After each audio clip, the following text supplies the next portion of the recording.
Our radio play for this week is entitled The Removal Man.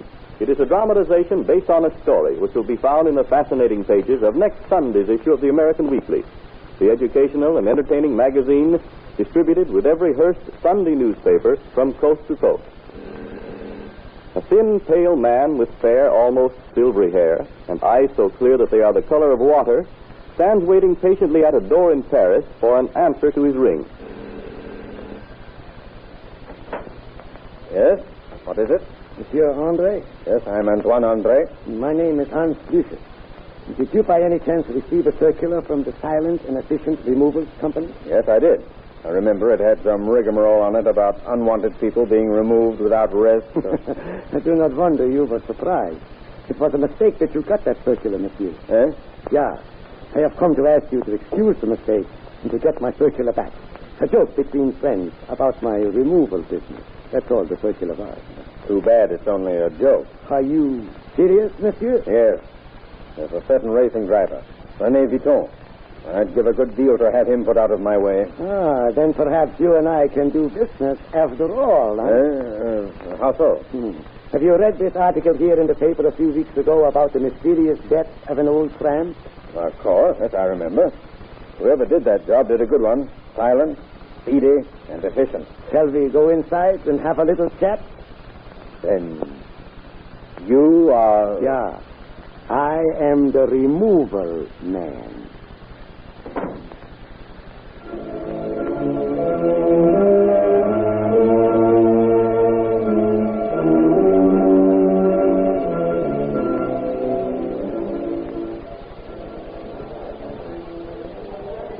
Stand back.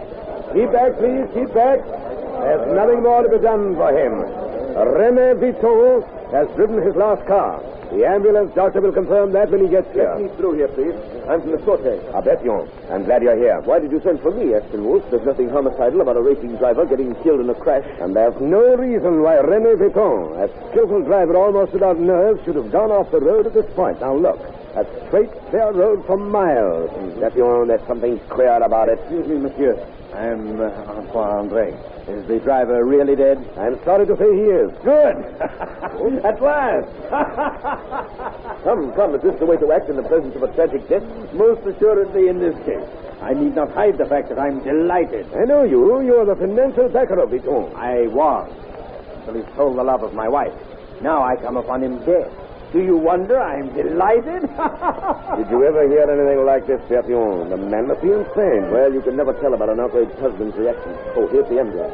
Better have one of your men trail our laughing friend, Bertillon. Yes, a good idea. Leroux. Yes, sir? Keep your eye on that man standing over there. The one who is smiling as he waits for the doctor's verdict. Yes, sir. Come, Bertillon. The doctor is rising from beside the body. Let's get his report for ourselves. Let me through, please. Pardon me, please. Excuse me. Doctor, I'm Bertillon of the Sûreté. This is my colleague, Monsieur Aston Wolf. How do you do? What do you find?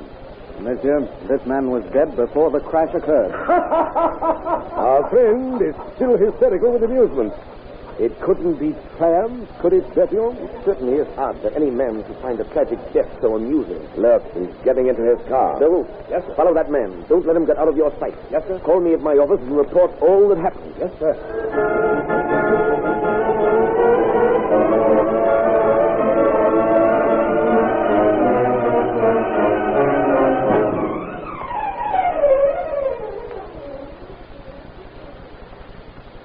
Too bad your man lost the track of Andre's car, Bertillon. Yes. I could have sworn we were on the trail of the man who's at the bottom of this mystery. I've had quite a talk with Mademoiselle Yvonne Dorsey, the fiancée of that racing driver. She's positive Vuitton must have been murdered. Yes, but the doctor said he died of heart failure. She said it couldn't have been. He just passed a life insurance examination as a good risk. I still can't get over the way that man Andre was laughing. Mademoiselle Yvonne accuses him of having killed Vuitton. Well, how could he? Didn't he arrive on the scene after we did? Yes, but he might have had someone else do it for him. The thing we have to do, Bertillon, is to locate him and have a little talk. Excuse me. Bertillon speaking. What? When? Well, where did it happen? What's happened, Bertillon? A what? A charged mud. And a circular from a removals company. Have enlargements made of it and bring them to me at once. Antoine Andre has just been found dead. What? Where? By his car just outside Bonneville. Murdered? There weren't any signs of foul play. He was just dead. On the back of his coat, there was a charred smudge like a cigarette burn. And in his jacket pocket, they found a piece of a circular from some removal company. A charred smudge. No visible cause of death. Betjon, you remember a tramp mysteriously dying in a local hospital a few weeks ago? Yes, Sandal been shot. Well, the only mark on him was a charred smudge on his coat. But the cause of death was reported as an imaginary wound and alcoholism. Imaginary wound. René Vuitton died before his car crashed. Now, Antoine Andre, the man who was so delighted about his death, has also been found dead without any visible cause. Coincidence, my dear Aston Wolf. Is it? At the scenes of both the accidents, witnesses told of a pale, thin man carrying an oboe case. He disappeared in the crowd. Now, you say that they found a circular from a removals company on the body of Andre. Now, what kind of removals were they advertising? Removals? Aston Wolf, you may have struck on something. I'll get this Mademoiselle Yvonne to work for us as a secret agent. When we get that circular enlarged, we'll find out who's mixed up in this removal business.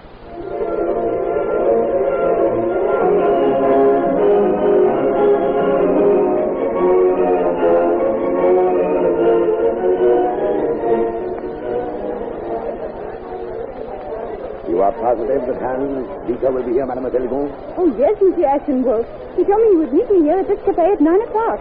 It's almost that now. Tell me, what do his eyes look like? Well, he's never without tinted glasses. But last night I caught a glimpse of his eyes. They were clear like water. That sounds like the man we want.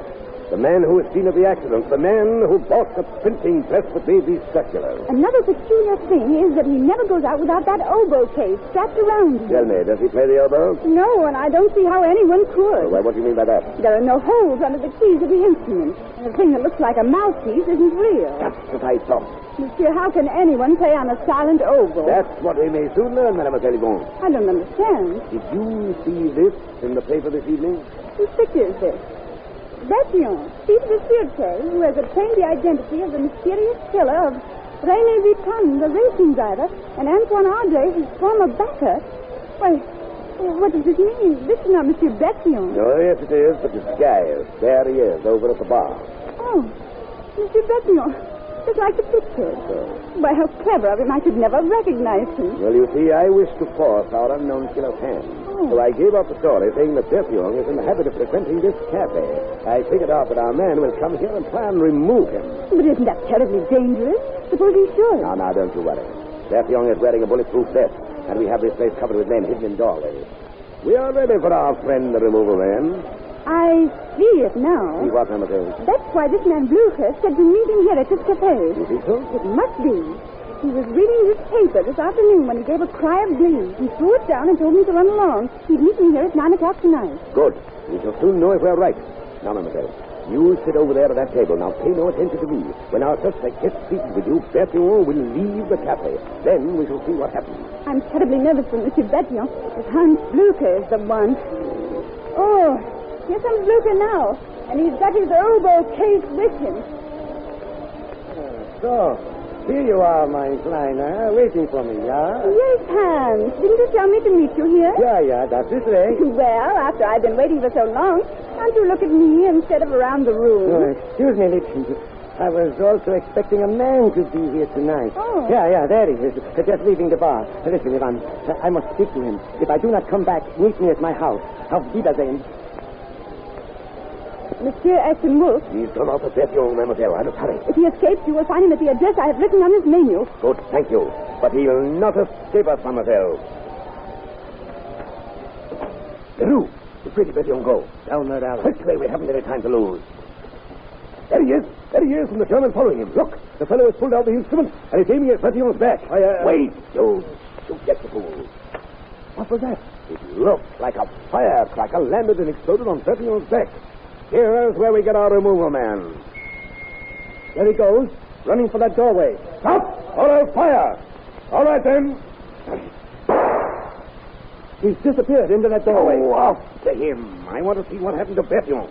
Are you all right, Betjon? Yes, I guess so. What happened? Well, he aimed that silent oboe at you. Then I saw a flash and heard it pop at your back. Look. There's a charred smudge on your coat.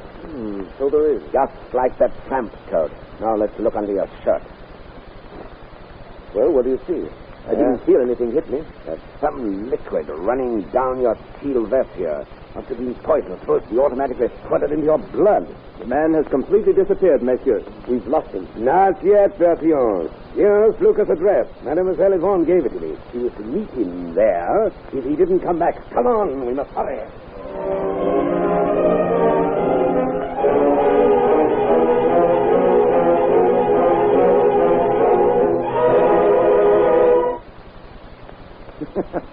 And so, Yvonne, with one puff, I wiped him out.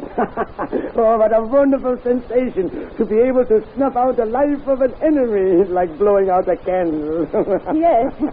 Yes, it must be, Hans. Yeah. Oh, but you could not know that like I know it. You have not removed people like I have. No. The power to destroy is the greatest power of all. You must be wonderful, Hans. Yeah, I am. I tell you, Yvonne, I am the great... What is the matter? Why do you look at the door? You act like you was expecting someone. Are you? No, but Hans, the police. Police? They'll be after you for killing your Bertillon tonight. Oh, no, Liebchen. How could they? They do not know where to find me unless you told them. Oh, you don't think I'd do that, Hans? It would not be well for you if you did. They will never know how that detective died. No more than that tramp, or the racing driver, or that fool Andre who laughed too much. How did you hide the cause of their death, Hans? I will tell you. My silent oboe is an air gun which shoots a cartridge at the victim. Oh. On contact, the cartridge explodes. It disappears.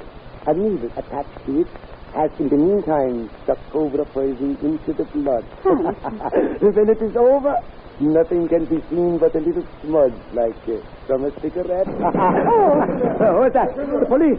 You have brought them. No. I will get my silent oboe. You will never be able to tell them how it happened, you. Now I will fix you, mein Liebchen. Up to the floor, mademoiselle. I will kill you, too. Good work, Aston Wolf. You got Lucas. Are you all right, mademoiselle? Yes. Oh, thank heaven you came. I thought you'd never get here. He was preparing to leave. Suppose you and I do that now, mademoiselle. Oh, I'm so glad you followed your hunch, Monsieur Aston Wolf. I know now René was murdered. Luca confessed he killed him. He did? Splendid. Well, I couldn't have proved that without your help, Mademoiselle Yvonne. Now the silent oboe has played its last tune. You have just listened to a dramatization of one of the famous cases of H. Aston Wolf, the celebrated French detective. Today's radio drama was taken from the story which appears in next Sunday's issue of the American Weekly, the magazine distributed with all Hearst's Sunday newspapers from coast to coast. This is Wentworth announcing and turning the microphone over to your own announcer.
Our radio play for this week is entitled The Great Illusion.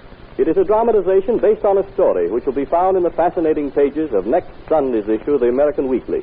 the educational and entertaining magazine distributed with every Hearst Sunday newspaper from coast to coast. It is Saturday night at the Variety Theater in Paris. Sturdy stagehands set up the paraphernalia for the closing act on the bill, The Great Hernando, Magical Illusion. A young man appears at the stage door and is met by the doorman. No one's allowed backstage during the performance. Oh, it's you, Monsieur Le Chef. Yes, I wanted to see Mademoiselle Colette before she goes on. Is she up in the dressing room? Yes, Monsieur. Go on right off. Who is it, please? It's Edward. Darling, come in. Oh, Edward, my dear. Oh, you should have come up here. Oh, my darling. You look breathtakingly lovely tonight. Flatterer. It's the makeup. I know better. Colette. Oh, darling, please. My lips have just been made upstairs. I must go on stage in a few minutes. But I haven't seen you for a whole month. Yes, I know. Oh, well, I suppose I shall have to wait until after the performance. You're coming to supper with me tonight, my first night back. Yes, of course, silly. Now you must go. Hernando will be furious if he knows you're up here. Is he still bothering you, Colette? Why, Hush, Edward. You know I must keep on good terms with him. Why? Quit this work. I can support the two of us. For my sake, be free of this devil's magician. I'm afraid he'll harm you sooner or later. I'm sick of battling with him. All right, Edward. I'll hand in my notice tonight. Good. Then after the show, we'll go and celebrate the two things. My return to Paris and your freedom from that snake Hernando. Yes. Hernando? Hey, Hernando the snake. Who is this? The man you save your smiles for, huh? Why, you... Edward, stop. Please don't make a scene. You may as well know, Hernando. This is my fiancé. You must go now, Edward. I'll meet you later as we planned. I must tell Hernando the news. All right. I'll go, dear. But listen to me, Hernando. If you bother Colette again, you'll have me to settle with. I'll see you after the show, darling. Yes, Edward. You must tell me the news. Have I not just heard it? This undercover sweetheart of yours? I suppose that is news, Hernando. But this is the most important, since this affects you. I hereby give you notice that I'm leaving the act. Oh, this is the big news, eh? You are walking out on the Great Hernando, eh? There is no need for a notice, Colette. This will be your last performance. Hernando and Company on stage, please. Coming. Very well. I'm glad to be free of you. I've stood all I can from you. And now, senorita, we shall go down for your last appearance.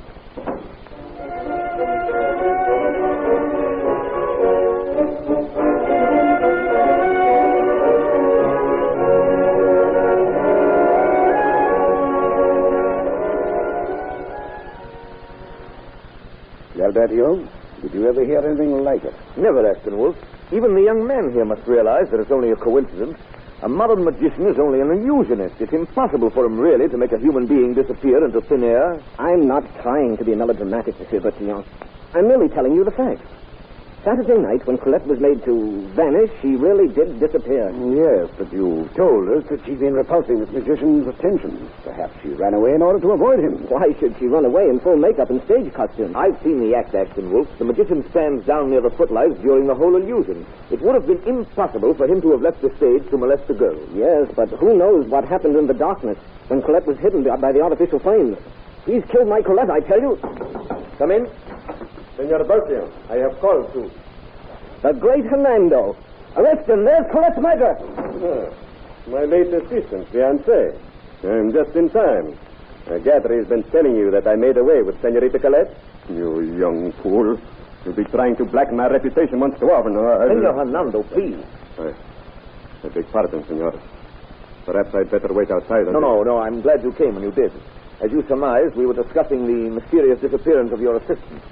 What do you imagine has become of the young lady? How should I know? When the mechanism of the act removes her from the view of the audience, she's at liberty to go where she pleases. Yes, but we've learned from Monsieur Lassell that Mademoiselle Colette had made up her mind to leave the act because of your unwelcome attentions. What have you to say to that, Senor Hernando? And why did you refer to her just now as your late assistant? Senor, it is true that I loved Senorita Colette. Loved her. But she would not have me. I spoke of her as my late assistant because Saturday night I discharged What? her. She probably left in anger as soon as the illusion was completed. You lie. You lie, you dirty dog. You lie. You murdered her, and I'll prove it yet. Senor Bertillon, why should I have wished to harm the woman I love? Furthermore, I was on the stage during the whole of the act. If you will allow me to explain the routine, you will realize how impossible it was. Father, I've seen the act. May I ask a question? Certainly, Aston Wolf. Senor, how was it that your act was able to go on Monday night if this disappearance was so unexpected? Why, it is customary to always have an understudy ready at all times, Senor Aston Wolf. I see. And why did you discharge Mademoiselle Colette? Yes, I could not stand working with her, having her near me every day, and yet not returning my love. You devil! I'll make you pay for this. He's got a gun. Let me go! Let me have that gun. You see, Senor Aston Wolf? You see, Senor Guerrero? The young man is half crazy with jealousy. He has always resented anyone admiring Senorita Colette. Yes, your kind of admiration. No innocent and good girl is safe with you around. I warn you, you had better be careful what you say. Listen to me. I believe that when Colette told you she was leaving, you became so angry you killed her. That is something you can't prove, my green-eyed friend. But I warn you, if you continue to make accusations you can't prove, I can demand and get satisfaction. Oh, a duel, eh? All right, I'll leave... Wait a moment, gentlemen. Our problem is to find Mademoiselle Colette. See, you are right, senor. As I started to say, when I first came in, I have called to offer my services in any way possible. You have security. That's very kind of you, senor. Oh, Monsieur Bertignon, you won't let this murder throw you off the track like this. Monsieur Lascelles, may I point out that aside from your assertion, there is no evidence at all to call for a conclusion that a murder has been committed. Monsieur Aston Wolf. Bertignon is right. But aren't you going to investigate this? Oh, yes. Thoroughly. And we shall start by having Signor Anando demonstrate the mechanism of his great illusion.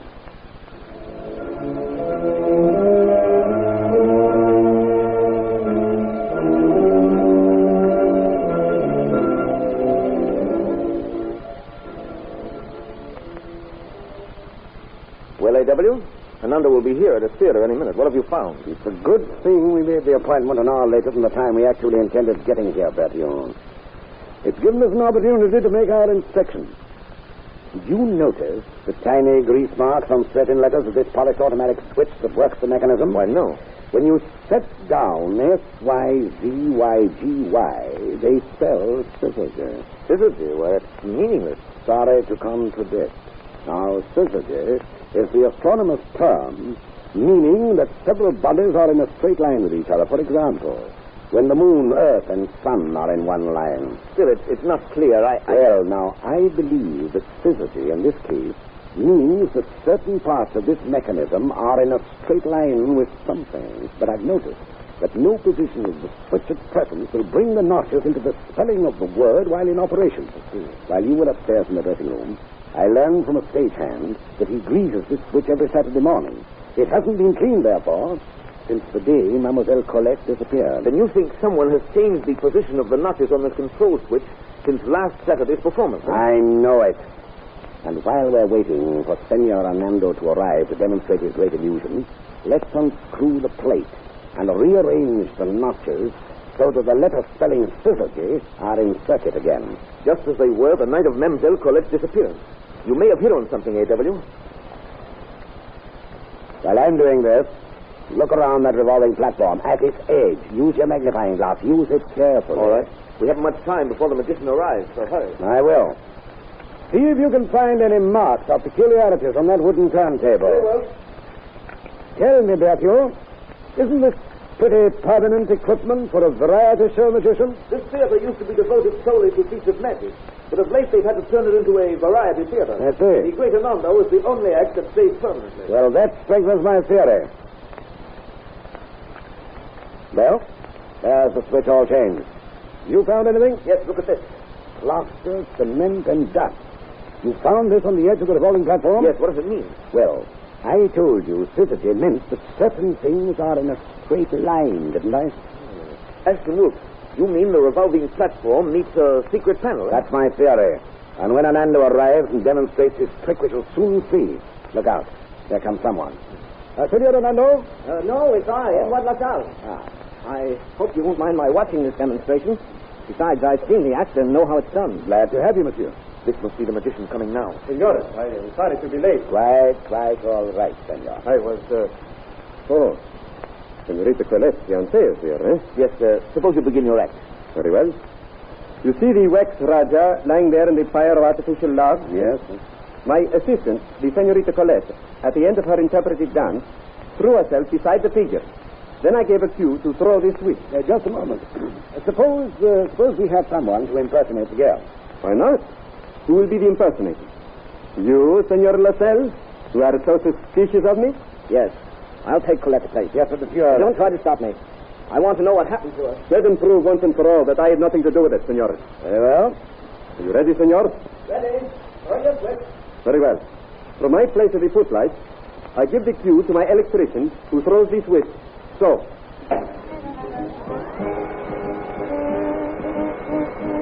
The air is blown through the silk ribbon.